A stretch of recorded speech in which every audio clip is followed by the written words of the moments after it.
Assalamualaikum warahmatullahi wabarakatuh. Perkenalkan, nama saya Ardi Saputra, NIM 2315137774.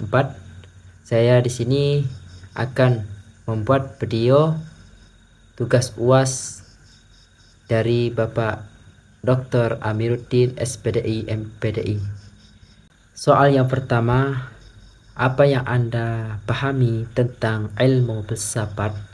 Jadi di dalam ilmu filsafat menurut bahasa Yunani filosofia, dan itu dibagi menjadi dua kata.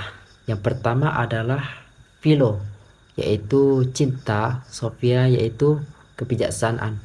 Cinta yang sangat dalam terhadap kearifan dan kebijaksanaan. Orang yang cinta terhadap filsafat, maka ia bisa berpikir secara logis, kritis, analisis.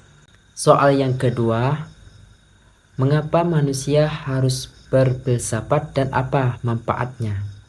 Manusia haruslah berfilsafat karena merupakan suatu yang sangat penting bagi seseorang, karena berfilsafat bisa memahami diri sendiri, bisa memahami kehidupan orang lain, lingkungan sekitarnya, dan keberadaannya. Dan adapun manfaat dalam berfilsafat, yang pertama yaitu meningkat kemampuan berpikir. Jadi orang yang berfilsafat, maka kemampuan berpikirnya itu sangat luar biasa secara kritis dan analisis. Yang kedua, mengembangkan kreativitas. Berfilsafat dapat mengembangkan kreativitas dan mampu memecahkan sebuah masalah. Yang ketiga, meningkatkan kesadaran. Jadi berfilsafat ini dapat meningkatkan kesadaran dan memahami hakikat realitas. Dengan kesadaran ini, maka semuanya akan penuh dengan kelancaran. Bagaimana caranya agar akal kita manusia bisa berpikir filsafat? Jadi ada beberapa cara untuk manusia berpikir dalam ilmu filsafat. Yang pertama adalah membaca buku filsafat. Orang yang sering membaca buku, maka pengetahuan dan wawasannya itu akan bertambah. Maka berpikirnya itu juga secara logis, secara kritis, karena sering membaca buku. Dan yang kedua, mengembangkan kemampuan berpikir kritis. Orang yang sering membaca, maka kemampuannya itu sangat kritis, sangat analisis argumennya dan logis. Dan yang ketiga yaitu mengajukan pertanyaan. Jadi orang yang sering bertanya dalam berdiskusi dan menerima kritis, maka akan mencari kebenaran, akan menemukan solusi bagaimana caranya kita menyelesaikan sebuah permasalahan tersebut.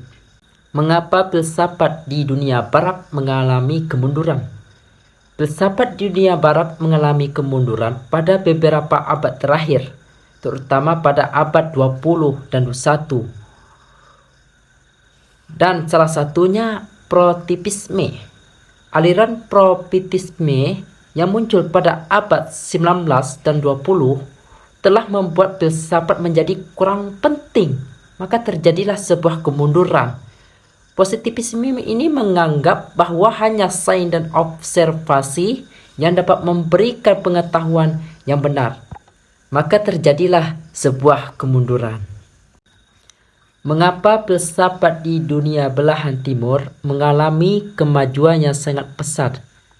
Filsafat di belahan dunia timur, terutama di Asia, itu mengalami kemajuan yang sangat pesat dalam beberapa dekade yang terakhir.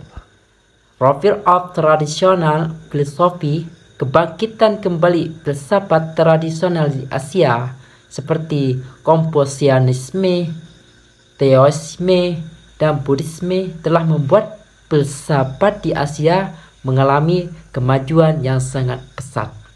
Bagaimana caranya dunia barat bisa kembali bangkit dari keterpurukannya? Dunia barat dapat kembali bangkit dari keterpurukannya dengan melakukan beberapa langkah. Langkah yang pertama, re-evaluate the road of philosophy. Dunia barat perlu mengevaluasi kembali peran filsafat dalam masyarakat dan mengembalikan filsafat sebagai bagian integral dari kehidupan sehari-hari. Contoh yang dapat diambil dari dunia barat adalah gerakan filsafat kontinental yang muncul pada abad 20-an dan memfokus pada kritik terhadap modernitas dan kapitalisme. Gerakan filsafat analitik yang muncul pada abad 20 dan memfokus pada analisis bahasa dan logika.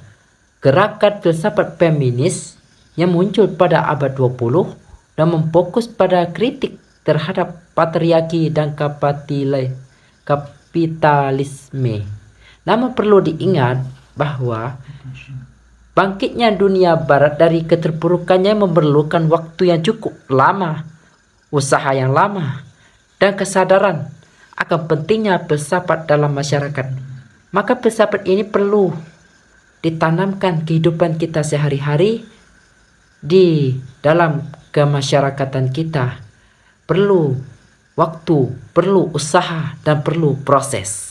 Hikmah yang dapat kita ambil dari Renaissance dan Aufklärung adalah dua periode yang sangat penting dalam sejarah filsafat barat yang membawa perubahan besar dalam cara berpikir dan berbudaya manusia. Beberapa contoh hikmah yang kita ambil, salah satunya adalah pentingnya kembali ke sumber. Kita dapat belajar dari Renaissance untuk kembali ke sumber-sumber klasik dan mempelajari kembali filsafat dan sains yang telah ada. Yang kedua, penggunaan rasio dan logika. Kita dapat belajar dari Aufklärung untuk menggunakan rasio dan logika dalam memecahkan sebuah masalah dan mencari sebuah kebenaran.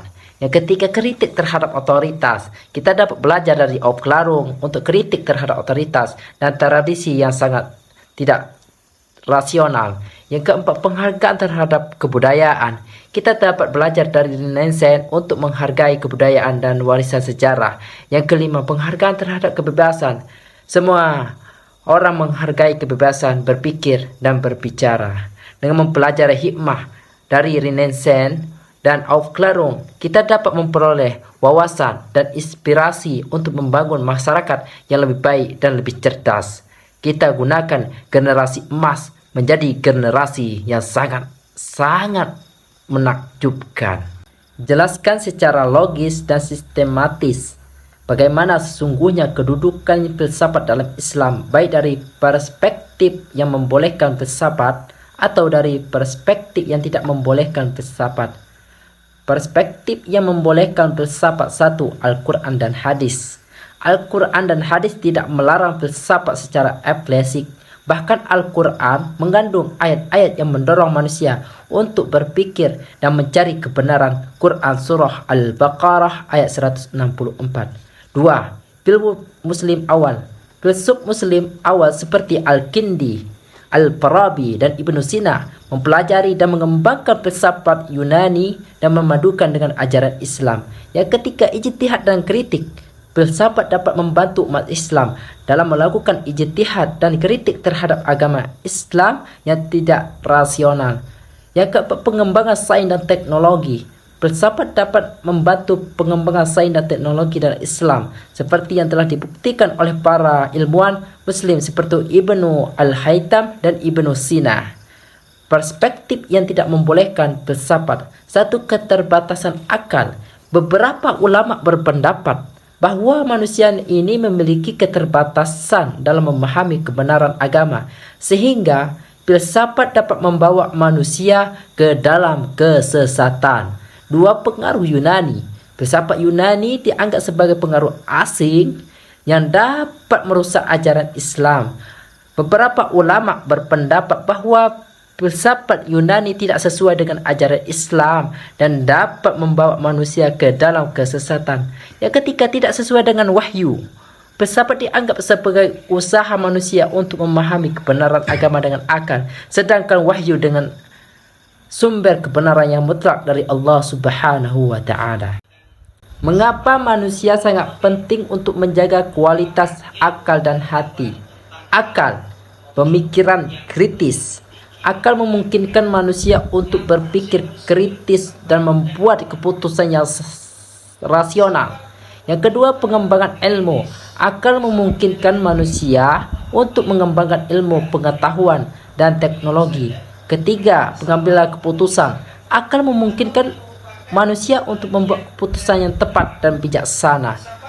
Sedangkan hati yang pertama adalah emosi dan perasaan. Hati memungkinkan manusia untuk merasakan emosi dan perasaan. Dengan hati yang sehat, manusia dapat mengalami perasaan-perasaan yang positif seperti jatuh cinta, kasih sayang, dan syukur. Yang kedua, intuisi dan insting. Hati memungkinkan manusia untuk memiliki intuisi dan insting yang kuat. Dengan hati yang sehat, manusia dapat membuat keputusan yang tepat berdasarkan perasaan yang insting. Koneksi dengan Tuhan. Hati memungkinkan manusia untuk memiliki koneksi dengan Tuhan dan memahami kehendaknya. Dengan hati yang sehat, manusia dapat memahami tujuan hidup. Bagaimana menjaga kesucian dan kemurnian akal dan hati? Menjaga kesucian dan kemurnian akal dan hati adalah sangat penting untuk menjalani hidup yang lebih baik, lebih bermakna dan lebih seimbang. Jadi, gunakanlah akal dan hati ini untuk yang lebih positif. Janganlah gunakan akal ini untuk yang negatif. Seandainya kamu gunakan akal ini untuk yang negatif, maka hidupmu sia-sia dan hidupmu sengsara. Maka gunakanlah akal ini untuk yang positif. Jikalau engkau menggunakan akal ini untuk positif, maka insya Allah hidupmu akan tenang, damai, dan tentram.